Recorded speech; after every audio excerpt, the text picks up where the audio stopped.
पुणी देखा से मंगलचरण अगस्ट 3 रु सेप्टेम्बर 18 पर्यंत मंगल महाग्रह मिथुन राशि को संचार करुअछंती।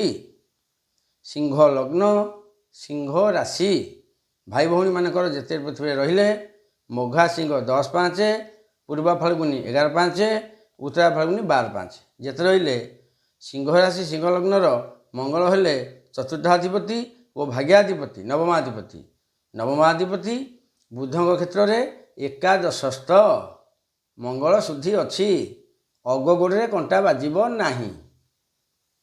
किए कह आम बाजुची सी दशा फल हो कि मंगल गोचर फल किसी असुविधा नहीं। मंगल शुद्धि अच्छी जगह जमी घर गाड़ी कुटुंब जो जहाँ द्वंद्व सब तुटिया आगू बाहर पड़तु ये 1.5 मास बहुत बढ़िया फल मिल आपन को किसी असुविधा नहीं। दृष्टि फल देखा एकादश मंगल रही शुभफल आसला किंतु तांकर चतुर्थ दृष्टि द्वितीय स्थान बुध क्षेत्र कन्या राशि को।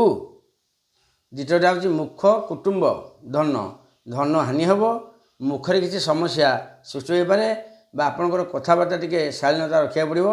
कथबार्ता टी अधिका जो अभाषा भाषा कहवाटा यहाँ टी ठीक हेनी पिरियड में कहीं असुविधा टे रही कथार बाक रोध बाक संयम टे करा पड़ो ना आउ किसी असुविधा नहीं मध्यम फल रही। से मंगलंकर सप्तम दृष्टि पंचम स्थान गुरुक्षेत्र धनु राशि को पिलांपाई उत्तम विदेश यात्रा करंतु निजे यदि उच्च विद्या पढ़ुथे बाइट रही बर्तमान सिंह राशि सिंह लग्न से विद्यार उत्तम हम कहीं मंगलकर वैषयिक ज्ञान यांत्रिक विद्या एवं आमर रहा जंत्रपाति इलेक्ट्रोनिक्स ये सब विद्या जदि अध्ययन करेंगे शुभफल 1.5 मास से पाइबे ना भी हम विद्या उत्तम रही विद्या बुद्धि सब उत्तम रही। पिलांकर जदि बाप रही लग्न ये राशि पिले भी भल रे।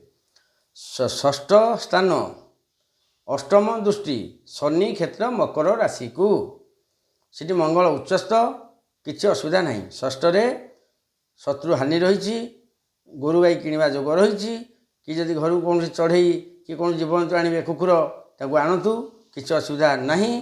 बहुत शुभफल से राशि एकादश मंगल माने किसी असुविधा नहीं। ये 1.5 मास शुभफल निश्चय से पाइबे। पुणी देखा परवर्ती राशि।